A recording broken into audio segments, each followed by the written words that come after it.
Hello. Do you like studying history? Which period in history interests you the most? Just imagine how many events have happened in the history of mankind. There are really a lot of events, but all events are somehow connected with people. How to deal with all this? Let's try to look at history in a different way. Today I want to talk about your place in history. How is King Charles, the seventh of France, related to Count Dracula? How are Mammoth related to the construction of the ancient Egyptian pyramids? How to see the power of all existing civilizations in 1 minute? What was the very first event in history?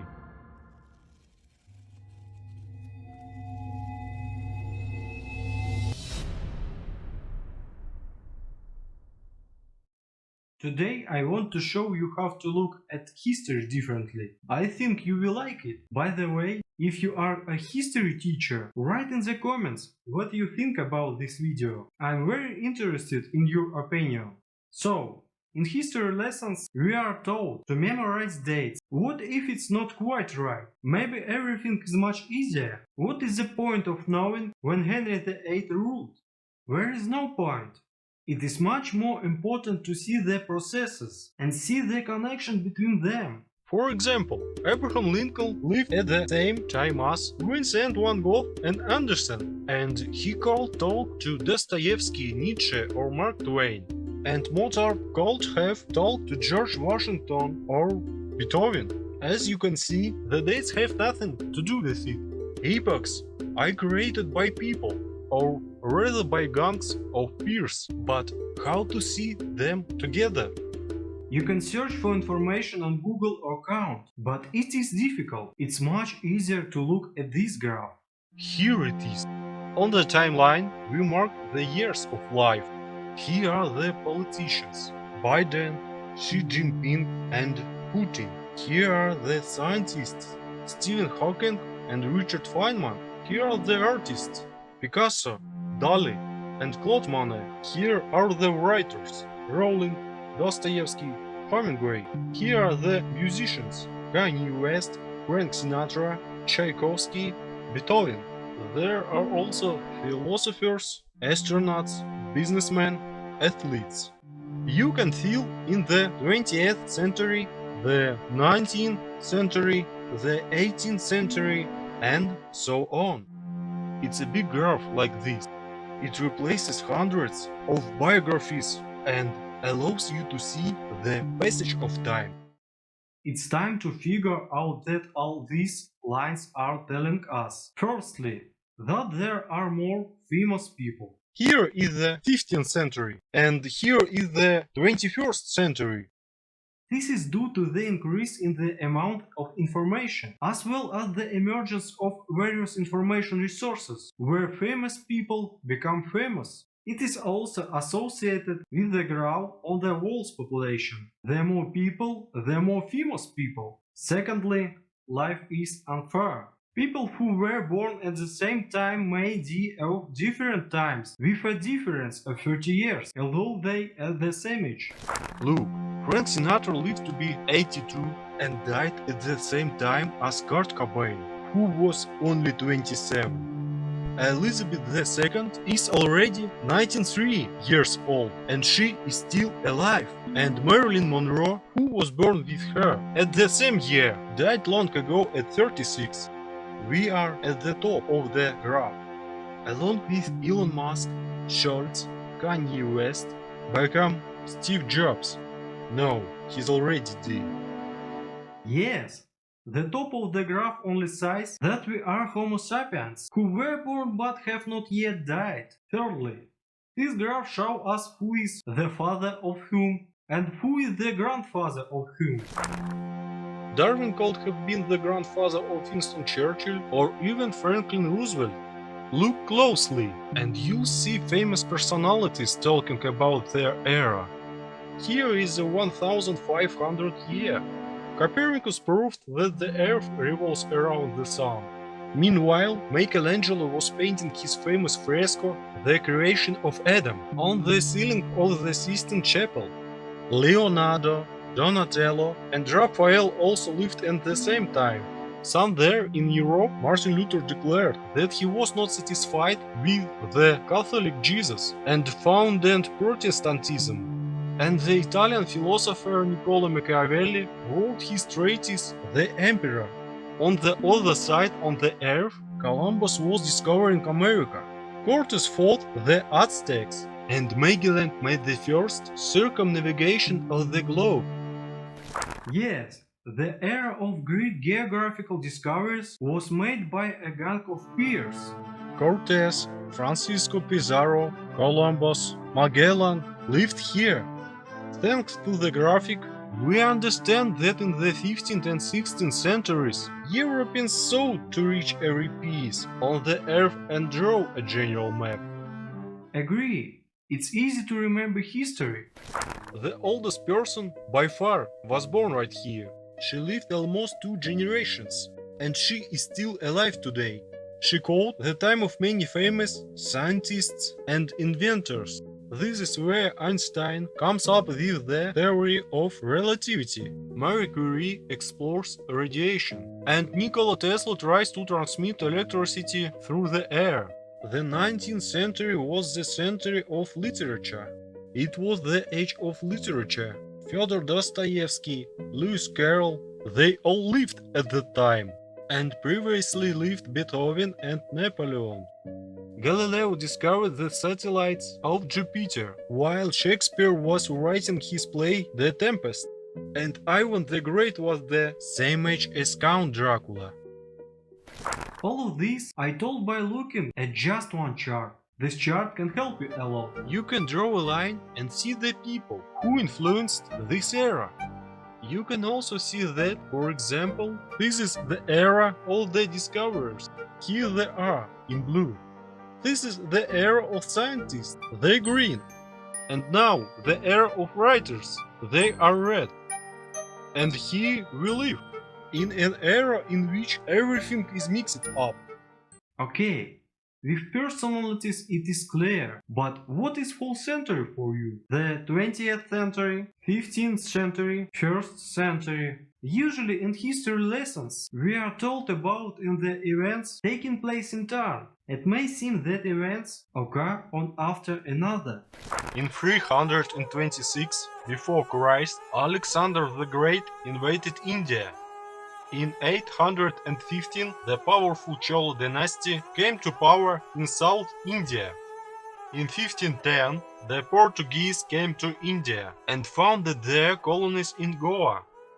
In 1858, India officially becomes a British colony. In 1947, India gained independence and the state of Pakistan was formed. But what about the fact that the rest of the world didn't stand still either? For example, the British Empire conquered half the planet in 3,000 years. And in China, dynasties were replaced until the Chinese came to communism. There is a graph what shows all this history visually. Historians have done a difficult job. Ready to see everything that has happened in 4,000 years on one slide. It looks like a diagram of the geological layers of the Earth. But this drawing can replace a whole history textbook for you. Seriously? I'll explain now. Each area highlighted in color is a separate civilization. The width with the power and influence in a certain period of time. Start over. 2000 years before Christ, the main power at this time was ancient Egypt. His competitors were Crete Mycenaeans, Hittites, Amorites, and Iranians. At this time in Asia, India, the Huns, and China were living their lives. The balance of power was maintained for 600 years. Then came the Greeks, Phoenicians, Jews, and Assyrians. The Greeks ran the army with modern steel weapons and became the first world empire. This went on for 500 years. The Greeks were getting stronger. Then came Alexander the Great. Now look what the Romans did. They built an empire that was stronger and more influential than all other civilizations. And look how long it has lasted. The city of Rome was the first city in history to have more than 1 million people. Jesus was also born here, and Christianity was born. After 300 years, the Roman Empire ceased to exist. Barbarians appeared in Europe, and the Mongols captured half of the continent. They were so strong. But soon the Prophet Muhammad will be born, and the Arab countries began to gain strength at the expense of faith. Here are the Middle Ages. It's hard to pick just one here, but the Mongols again conquered half the continent. Finally, a new time came when the European states began to develop. France, Spain, Portugal, Holland, and others. They have developed at the expense of culture, science, and geographical discoveries. Look how powerful the British Empire was. They had many colonies. But 50 years later, a new player appears, the United States. They very quickly managed to become a powerful country. These are two English-speaking countries. That's why the whole world now speaks English. What's next? The chart was created in 1931. It just ends here. Then there was the Second World War and the collapse of all this colonial empire. Because there are nuclear weapons. Previously, the British could come to the Indians and say, "Hey guys, now we're in charge here." But now there are nuclear weapons, and it will no longer be possible to do so. If a nuclear bomb is dropped on you, then you will do the same.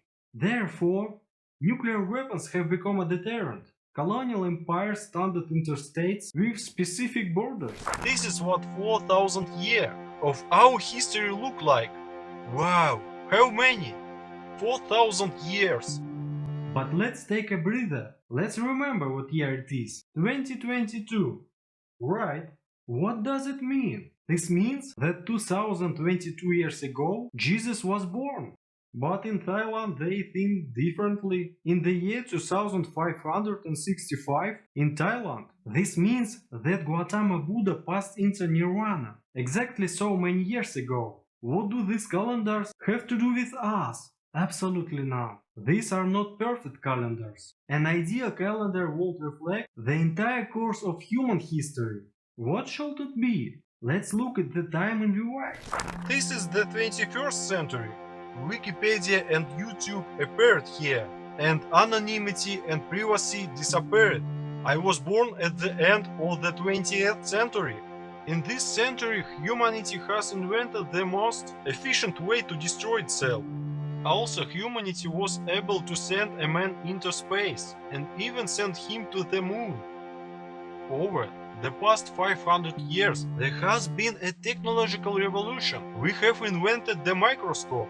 We learned that bacteria live inside of us. We started making clothes for the whole world. We also started building locomotives. We began to send messages across the ocean, and we realized that we ourselves were descended from monkeys. 2000 years ago, the world celebrates the first birthday according to the time we are today. It seems to us that the world began from here. Everything that was here we call before Christ. What kind of period is this? For us, it seems like something very far away. The time of the ancient people who threw stones, but it's not. This is the time of quote civilized society. See what bust they made. This is an exact copy of a person. Here are the Romans. By the way, in the first year BC, they could already see the pyramids of Cheops and other ruins. For the Romans, the pyramids of Cheops, then the Romans for us. Do you understand? When the Egyptians built the pyramids, Mammon still lived in the north. Mammons lived during the time of the Egyptian pyramids. When I think of Mammons, I imagine ancient people with spears. It seems to me that these were ancient times, when people lived in caves. But it is not so. Mammon lived then civilized societies already existed on Earth. These societies built this. This is the parallel history. But what was before Mammons and pyramids? Prior to this, history also already exists. There were many different events, but what was the first event in human history? What event in the history of mankind can we consider the very first? At what point did man cease to be part of the animal world and began to build his own world? I have an answer to this question. Stones can tell us about this. When the last ice age ended, hunters and gatherers came to Turkish territory. There they built this temple, Göbekli Tepe. It consists of 6-meter columns. Each column weighs several tens of tons. Birds, foxes, cows, leopards, and many other animals are depicted on these stones. How did they do it? We do not know. It must have been incredibly difficult for them. It's much more complicated than Stonehenge, and 7,000 years older than Stonehenge. Think about it. The whole world is hunting animals. People cannot write, there is no alphabet, but a group of people expressed their thoughts in art, something eternal, and they decided to build a colossal object of that time. Most likely, they did this to earn the love of the gods. This is the first historical event in the entire history of mankind. This is the event from which the era of a cultured person began. From now on, people can gather in society in order to do something together. This epoch is called the Holocene. Göbekli Tepe was built 12,000 years ago, so if we add 10,000 years to our calendar, we get the real calendar of the human era. The construction of the first temple. This is year 0. The first big city, Jericho, we founded in the 1000th year. In the year 3000, people started making clay pots. In the year 4000, people mastered metal. In the year 5000, mankind invented the wheel. In the year 8000, the first real writing system was invented. In the 10,000th year, Roman globalization began. And this is where our countdown begins. We have learned to leave our planet. We can build planes and ships. Today, humanity is so advanced that it can even destroy the planet. We are strong, which means we must become wiser. Think about it. Subscribe to our channel. There will be a lot of interesting content here. Train your brain. Bye.